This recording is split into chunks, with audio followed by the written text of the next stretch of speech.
உலகெங்கும் வாழும் அன்பான தமிழுள்ளங்களுக்கு அநேக கோடி வணக்கங்கள். நல்ல நேரம் நிகழ்ச்சியூடாக நல்லதே நினைப்போம், நல்லதே நடக்கும், நலமாயிருப்போம். இன்றைய தினம் 6ஆம் திகதி 3ஆம் மாதம் 2026 சுக்கிரவாசர யுக்தம் என்று சொல்லக்கூடிய வெள்ளிக்கிழமை. விசுவாவசு வருடம் மாசி மாதம் 22ஆம் நாள், திருதியை திதி, ஹஸ்த நட்சத்திரம். இன்றைய தினம் ராகு காலம் 11 மணி முதல் 12:30 மணி வரை. இன்றைய தினம் யமகண்டம் 3:30 மணி முதல் 5 மணி வரை. இன்றைய தினம் நல்ல நேரம் 6:30 மணி முதல் 8 மணி வரை. இன்றைய தினம் குளிகன் நேரம் 8 மணி முதல் 9:30 மணி வரை. இன்றைய தினம் பூரட்டாதி நட்சத்திரக்காரர்களுக்கு சந்திராஷ்டம தினம். பூரட்டாதி நட்சத்திரக்காரர்களுக்கு சந்திராஷ்டம தினம். சூலம் மேற்கு, பரிகாரம் வெள்ளம். என்ன நேர்களே, வாருங்கள் இனி இன்றைய தினத்திற்குண்டான ராசி பலன்களை பார்க்கலாம்.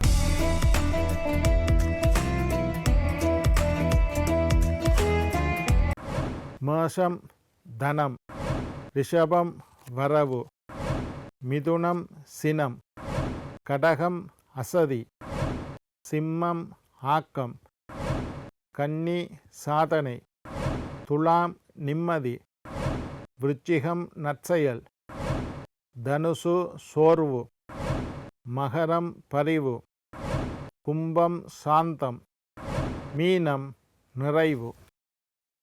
ஆன்மீக தகவல் பகுதியில் தொடர்ந்து உங்களை சந்தித்து வருவதில் மட்டற்ற மகிழ்ச்சி அடைகின்றேன்.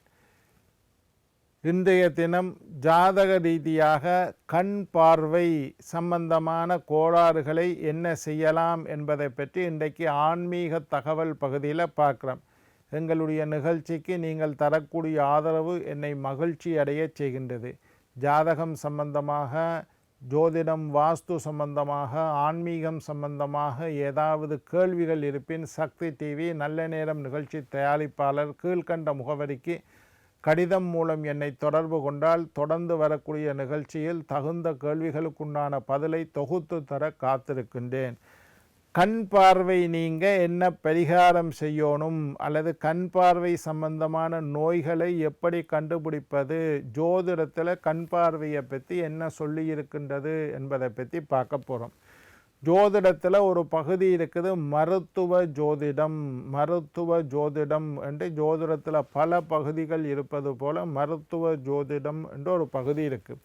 அந்த மருத்துவ ஜோதிட பகுதியில் எங்களுக்கு வரக்கூடிய நோய்களை பற்றி, எங்களுக்கு வரக்கூடிய ஆரோக்கிய குறைவுகளை பற்றி, எங்களுடைய ஆயுளை பற்றி, என்ன மருந்து செய்ய வேண்டும். நான் போன முறை ஒரு நிகழ்ச்சி செஞ்சிருந்தேன். 6வது வீட்டில் இருக்கக்கூடிய கிரகத்தை கண்டுபிடிச்சு நீங்கள் என்ன மருத்துவத்தினால் பயன் அடையலாம். ஹோமியோபதி உங்களுக்கு சரியாக வருமா, அல்லது அலோபதி உங்களுக்கு ஆங்கில மருத்துவம் சரியாக வருமா, இல்லாட்டி சித்த மருத்துவம் சரியாக வருமா, மூலிகை மருத்துவம் சரியாக வருமா, வர்மக்கலை மருத்துவம் சரியாக வருமானெல்லாம் பார்த்துருந்தோம். சரி, இன்றைக்கு சூரியன் கண் பார்வையை குறிக்கும் கிரகம். அதனால தான் ஒரு பழமொழி சொல்லுவினோம், கண் கட்டதுக்கு பிறகு சூரிய நமஸ்காரம் செய்து என்ன பலன். சூரியன்தான் கண் பார்வையை குறிக்கக்கூடிய கிரகம். கண் பார்வைக்குண்டான கிரகம் ஜோதிடத்தில் சூரிய பகவான். சூரிய வழிபாடு செய்யக்கூடியவர்களுக்கு கண்ணிலே எந்த ஒரு பாதிப்பும் வராது. கண்ணிலே பாதிப்பு வரக்கூடியவர்கள் பயத்துடன், பக்தியுடன், நம்பிக்கையுடன் சூரியனை வழிபாடு செய்து வந்தால் அந்த நோய் கொஞ்சம் கொஞ்சமாக குறையும். சூரியன் உங்களுடைய ஜாதகத்தில் மறைவு ஸ்தானத்தில் இருந்தால் கண் சம்பந்தமான நோய்கள் வரலாம். சூரியன் உங்களுடைய ஜாதகத்தில் பகையாக இருந்தால் கண் பார்வை சம்பந்தமான நோய்கள் வரலாம். சூரியன் உங்களுடைய ஜாதகத்தில் நீசப்பட்டால், சில பேருடைய ஜாதகத்தை பாருங்க, சூரியன் நீசப்பட்டிருக்கும். சூரியன் நீசப்படக்கூடாது. நவக்கிரகத்திலேயே ராஜா என்பது சூரியன், கிங். சூரியன் தான் ராஜா நவக்கிரகத்தில். சூரியனை சுற்றி தான் பூமி உட்பட எல்லா கிரகங்களும் சுற்றி கொண்டிருக்குது. அப்படிப்பட்ட முக்கியமான கிரகம் ராஜாவான சூரியன் உங்களுடைய ஜாதகத்தில் நீசப்பட்டால் கண்டிப்பாக கண் பார்வை.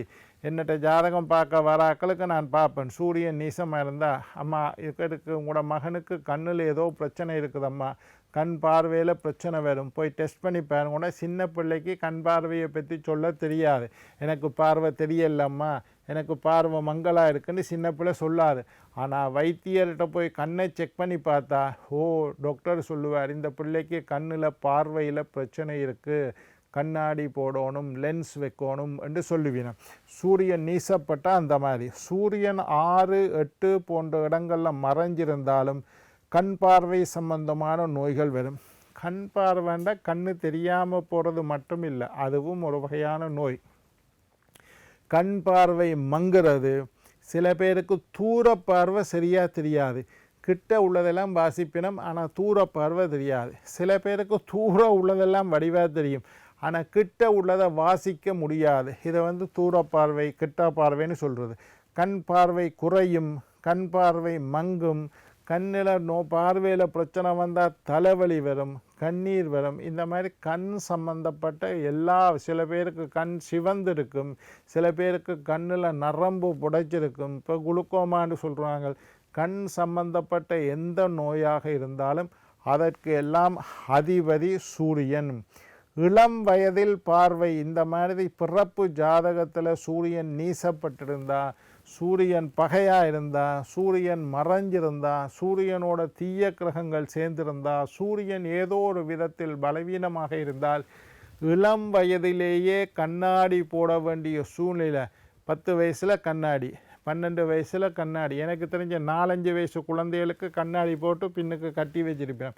கண்ணாடி இளம் வயசு பெண்களை மாதிரி ஒரு 50 வயசு தாண்டி கண்ணாடி போட்டால் பிரச்சனை இல்லை. அது எல்லாருக்கும் கண்ணில் பிரச்சனை வரும். நிறைய வாசிக்கிறோம், நிறைய புஸ்தகங்கள் படிக்கிறது, கம்ப்யூட்டர் பார்க்குறது, ஃபோன் பார்க்குறது, இதனால் 50 வயசு தாண்டி கண்ணாடி போட வேண்டிய சூழ்நிலை. ஆனால் 10 வயசு 12 வயசுலேயே இந்த மாதிரி சூரியன் பாதிக்கப்பட்டிருந்தால் இளம் வயதில் பார்வை பிரச்சனை ஏற்பட்டு கண்ணாடி போடணும், லென்ஸ் வைக்கணும்னு இருக்கும். பல பேருக்கு பிரச்சனை தெரியாது. மாணவர்களையெல்லாம் பார்த்தீங்கன்னா ஸ்கூலில் டீச்சர் சொல்லி விடுவான், கண்ணை போய் செக் பண்ணிட்டு வா. இவனுக்கு தெரியாது தன்னை கண்ணில் பிரச்சனை இருக்குன்னு, அனுபவம் இல்லை. ஆனால் ஆசிரியர் சொல்லி விடுவார், இவன் பிளாக் போர்டில் எழுதுறத வாசிக்கிறான் இல்லை, இவனுக்கு சொல்கிறத படிக்கிறான் இல்லை, புஸ்தகத்தை கிட்ட வச்சு பார்க்குறான். இந்த மாதிரியெல்லாம் பல பிள்ளைகளுக்கு ஆசிரியர், பாடசாலையில் ஆசிரியர் சொல்லி அதுக்கு பிறகுதான் கண் பரிசோதனை செய்திருக்கின்றார்கள். ஆனால் நாங்கள் ஜாதகத்தை பார்த்தே சொல்லலாம், கண்ணில் பிரச்சனை வர வாய்ப்பு உண்டு என்றதை சொல்கிறதுக்கு வாய்ப்பு இருக்குது. அம்மன் ஆலயத்தில் உள்ள பைரவரை வழிபாடு செய்து வந்தால் கண் சம்பந்தமான பிரச்சனைகள் நீங்கும். சில பேருக்கு பெரிய பிரச்சனை, ஆபத்தான நோயாக கூட கண் பார்வை வரும். கண் பார்வை கொஞ்சம் கொஞ்சமாக இழந்து கொண்டு வரதெல்லாம் கேள்விப்பட்டிருக்கிறேன் நான். அம்மன் கோயிலில் உள்ள பைரவரை வழிபாடு செய்யுங்கள். போன பிறவியில் செய்த சில பாபத்துக்கு தண்டனையை கொடுக்கக்கூடியவர் பைரவர்.